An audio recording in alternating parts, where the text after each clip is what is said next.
I thought it was probably time to talk about my worldviews. We can't talk about these things without talking about morality. That's the overarching heading for all of these conversations around religion, law, policy, revolution. All of these things should ultimately be traceable back to morality. Why are we trying to bring a revolution? What is the cause that we're standing up to, and how do we justify our resistance to it under a moral framework? I break morality, which is somewhat ideological. There's no objective morality. I think some definitions are far more objective than others, which I'll come to in a minute. But I think you have to break it down into the theoretical, ideological definition of morality and one that would actually be implementable in the practice. It's when huge centralised authorities try to force their own ideological vision of morality on people that huge civil unrest inevitably follows. Because people are allowed to have different opinions. People don't like their opinions being stifled. They'll resist you for it, particularly if your opinions around morality start affecting them. Oh, well, this person deserves more resources than this person. This person should get housing over this one. And it's like, well, what is the moral qualifier for you apportioning need and resources? This is why people have historically always risen up against dictatorial, tyrannical leaders. And why, funnily enough, those leaders tend to actually think they're the good guys, is because they're trying to force belief systems on them that they can't prove to be beneficial to everyone. Okay, or to the people that it's affecting. So I don't think there's any practical way for the human race to progress positively besides decentralization. If you think Sharia is the highest good, then go and live in a Sharia society. If you think Christianity is the highest good, then look, go and live there. If you want to live in a multicultural society, look, have one there. 500,000 to 1 million people. I think that's about the optimal population size for a high trust society. If you want to talk about my ideological perception of what morality means, I'm a survival-based utilitarian. Okay, I'm a consequentialist. I judge right and wrong on evidence, outcomes. Has something led to a positive outcome? Is there less suffering as a result of what I've done? Are people happier? Are happiness and suffering objective outcomes? Are they objective consequences, like I mentioned earlier, as the qualifier? Well, yeah. Ask people, look for indicators. Does a society seem peaceful? Are there constant protests? Are there constant fights? Are there civil wars? Clearly you're looking at a society which isn't particularly peaceful and isn't particularly happy, if the answer is yes. If you want to get really anal, we can start talking about cortisol levels and oxytocin levels, and the happy and sad hormones and chemicals in our bodies that have been inextricably linked to those sensations. And we're talking about net happiness. So an overall peaceful state, being strong and resilient enough to weather challenges for a greater good. So anyone that takes an injection, like a medicine, for the greater good of piercing the skin, damaging the tissue, for the greater good of biological resistance, that's a utilitarian mindset. Anyone that thinks you should be entitled to use force against a trespasser or someone who's threatening your family and children, that's a utilitarian attitude too. Anyone who's had to take another man's life in combat before, provided you did that based on a good faith judgment for the greater good of protecting your country and ultimately your family and society, then that's a utilitarian mindset, and I thank you for your service. Is it a bit sad and weird how anal we're getting now? Well, is it any more sad and weird than how anal people get about their jobs?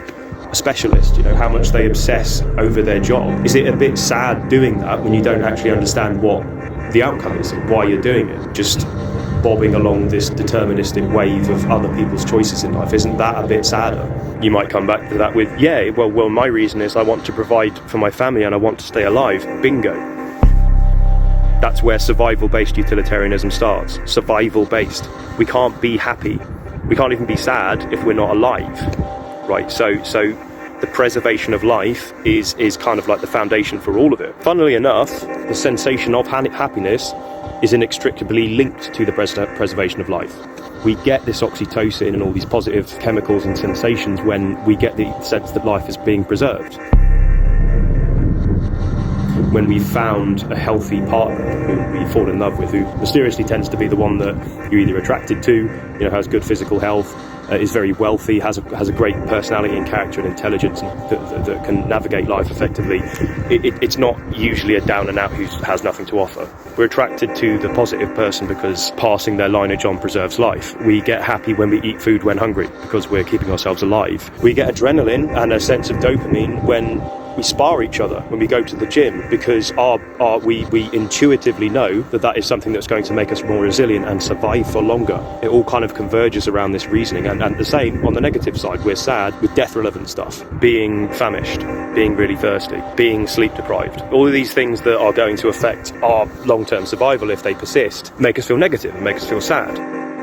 There's also the purpose element of it. What happy, content person have you ever met that is scrabbling around for meaning and purpose in life? What person who is financially stable, who has settled down with their kids, who's got a beautiful, loving family, their favourite pet dog is in good health, will they ever be crawling up to you asking what is the point in life? Will they ever say that to you? No, because happiness, peace, survival, utilitarianism, they are all these self-resolving, objective reasoning systems which converge in the same place. Life, peace, and bringing peace and life to others. Absolutist religious believers believe that they have to follow the rules laid out and the words laid out in their holy books to the letter. Okay, and how they apply in practice just comes down to that person's interpretation of the holy books and how they're written. I think that's dangerous, because I think there's a lot of evidence to suggest, for example, young men in particular read those books and they read them selectively. And they apply them selectively. You know, they find the testosterone-y violent bits that match their emotional and hormonal state at the time, and they run with them without actually reading the message of the book in full. Now, as we know, that can and does cause all manner of problems, which brings me round to a conversation on how compatible is religion with my worldview. Now, I actually think this movement in the direction of peace and this movement in the direction of trying to maximise happiness and minimise suffering, continuance of life, the giving of life, the preservation of life, is actually what's trying to poke through most religions.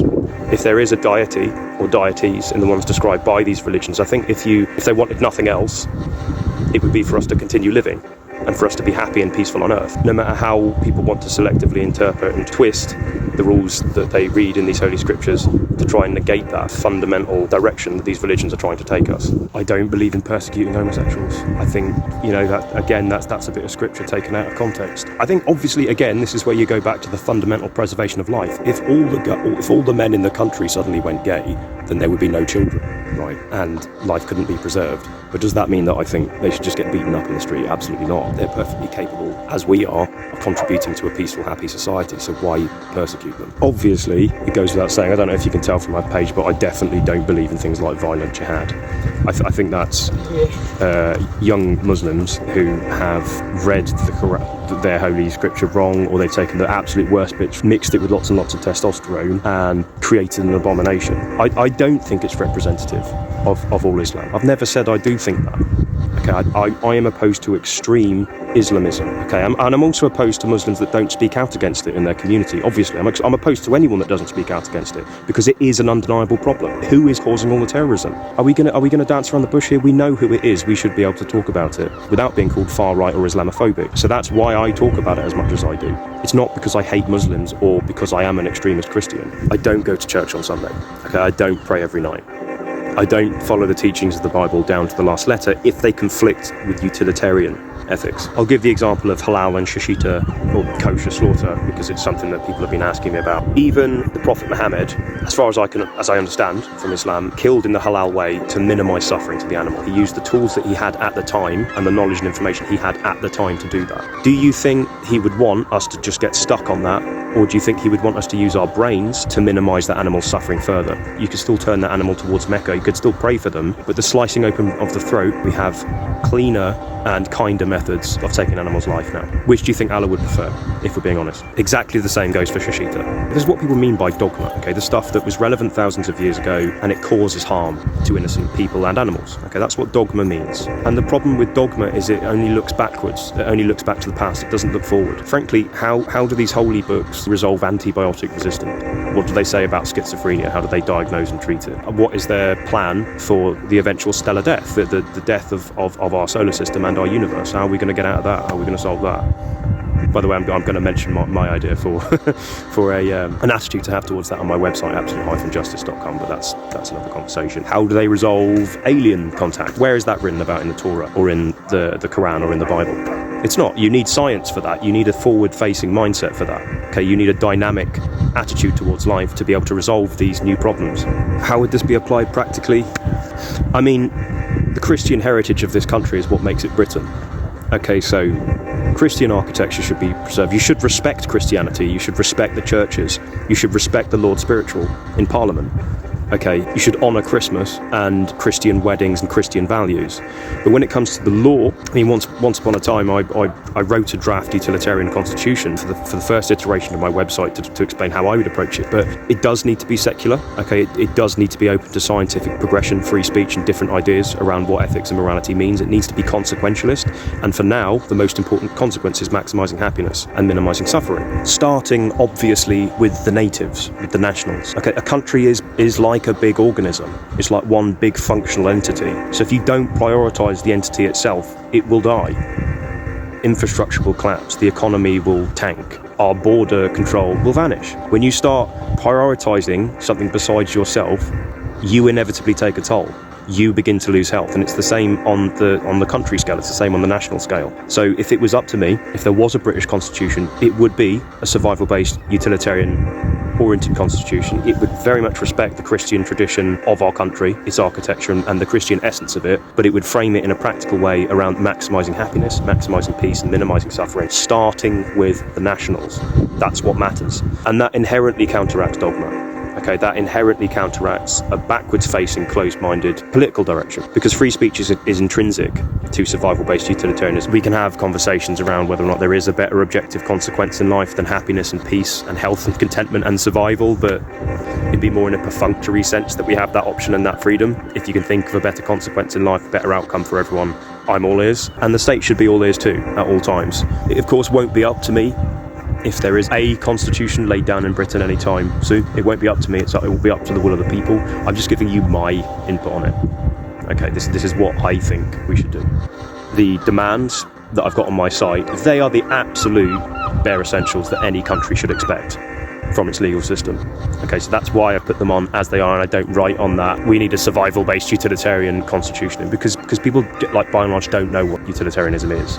We need to just focus on communicating in ways that people understand. Does being a survival-based utilitarian mean that you can't hold faith? Absolutely not. It just means faith should be the spirit of what we do.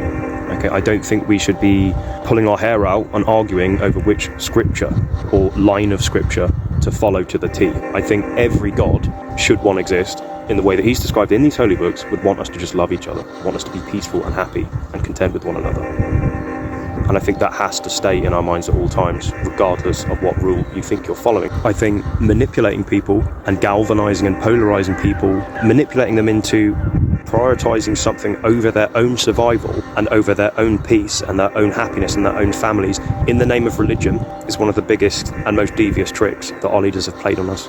I think it's a trick. The film Heretic is a good film for understanding that, by the way, if you haven't seen it. So yeah, a New Year's video on my views on everything, really. Is anyone going to listen to it? Probably not.